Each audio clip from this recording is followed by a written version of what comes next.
Olha, nós tivemos no último sábado, 15 de junho, a plenária do dito Orçamento Democrático Estadual aqui em Itaporanga.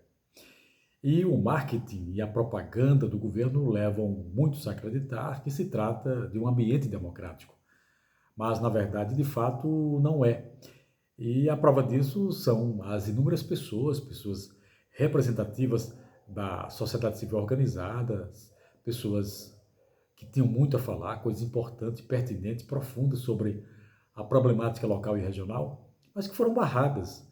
Não puderam falar na tribuna da plenária do orçamento, porque só quem pode falar ali, principalmente nos últimos anos, são pessoas escolhidas entre os grupos dominantes das prefeituras e do próprio governo do estado. Ou seja, por isso que a plenária se transformou em um grande festival de bajulações e bajuladores.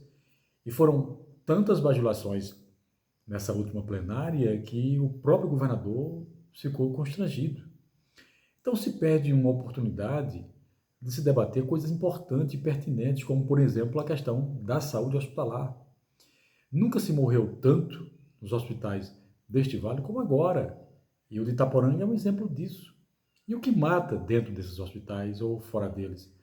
Primeiro, a desestruturação hospitalar. Os hospitais receberam algumas melhorias internas, mas não são suficientes. E aí, o que é que acontece?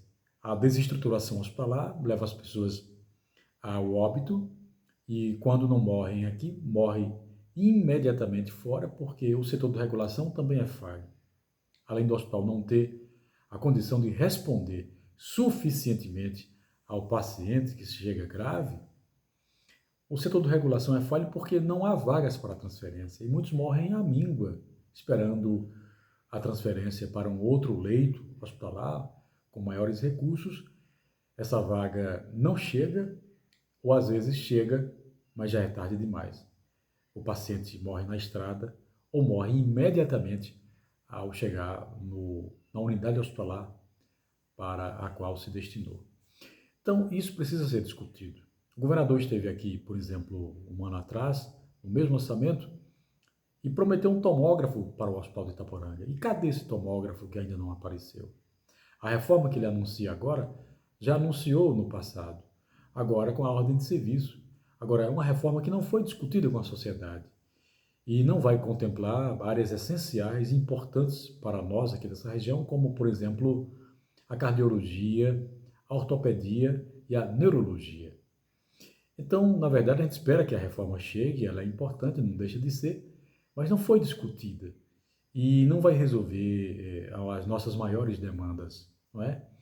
Então, quer dizer, sem de fato um hospital ampliado, reformado, sem equipamentos importantes, especialmente exames por imagem, como um tomógrafo, você não vai construir hospitais que de fato salvem vidas. Então, os hospitais do Vale, todos desestruturados, ou seja, sem a capacidade funcional para garantir o salvamento dessas vidas e muitas vidas se perecendo, se acabando, se esvaindo, exatamente por conta dessa negligência do governo. E aí, nós não estamos aqui questionando serviço de diretor nenhum, nem de funcionário nenhum, muito pelo contrário, a gente vê as direções desses hospitais se esforçando, mas há um esforço limitado, porque tudo depende do governo, depende de um tomógrafo, depende de uma reforma, coisas caras que somente o governo, que é quem controla administrativamente esses hospitais, é que pode servir e atender, e não atende, e não serve. Exatamente porque João já está há quanto tempo no governo? Há muitos anos. Inclusive, já vai entrar para a reta final do seu segundo governo. E desde o final de Coutinho, que a gente luta por essa reforma e que se fala nessa reforma, mas de fato ela não sai e não aparece e as promessas se renovam e não acontece. Esperamos que aconteça agora, mas repito, é uma reforma que não vai atender nossas maiores demandas e maiores problemas na área da saúde hospitalar.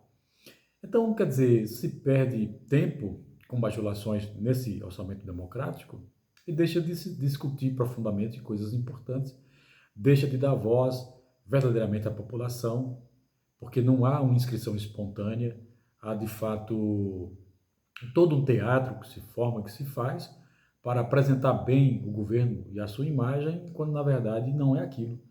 O próprio governador disse aqui em Itaporanga, especialmente dentro do Hospital de Itaporanga, na inauguração de algumas coisas internas lá, que a saúde hospitalar da Paraíba estava maravilhosamente bem. Quer dizer, o governador não está lendo os obituários dos hospitais, e muito menos o de Itaporanga. Que absurda a quantidade de mortes nos hospitais regionais, é exatamente pelo que nós já dissemos. E agora repetimos, a desestruturação hospitalar e o setor de regulação que é falho porque não há vagas disponíveis para todo mundo na saúde hospitalar do Estado.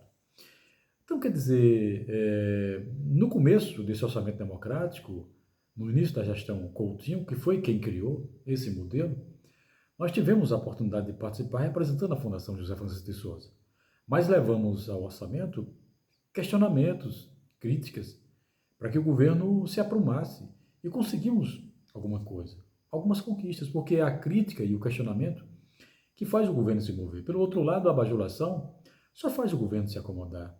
Agora, obviamente, o questionamento e a crítica nem todos gostam de receber. Muitos fecham a cara, apesar de vivermos numa democracia onde a crítica e o questionamento são essenciais para a transformação social, porque é a crítica, ou são a crítica e o questionamento que transformam a sociedade, não é a bajulação. A bajulação só interessa e só é importante para o bajulador, só ele ganha, ninguém mais. Então a crítica e o questionamento é algo transformador na sociedade. Então a gente há muito tempo luta por esse hospital, briga por ele, nas queixas, nas críticas, nas reivindicações, e a gente espera que algum dia tenha de fato uma melhoria para servir a população, porque quando nós precisamos, nós que moramos aqui, vivemos aqui, e somos pessoas comuns e simples, quando de fato precisamos, só temos a opção desse hospital. E se não for um hospital estruturado, o que vai acontecer conosco é o que acontece quase diariamente, o óbito, não é? Porque apesar de bons profissionais, não tem equipamento, muitas vezes falta especialista, não há uma estrutura hospitalar adequada para responder a essa demanda mais agravada. Então, quer dizer, a gente tem que, de fato, aproveitar essas oportunidades para cobrar dos governos, mover os governos através do questionamento, não a bajulação. Reconhecer alguma coisa, tudo bem, é importante, mas a bajulação, ela é sempre temerária, porque ela faz com que o governo, em vez de agir, ele se acomode. Então, o João está achando que está tudo bem, e não está. Quantas famílias não têm aí de luto?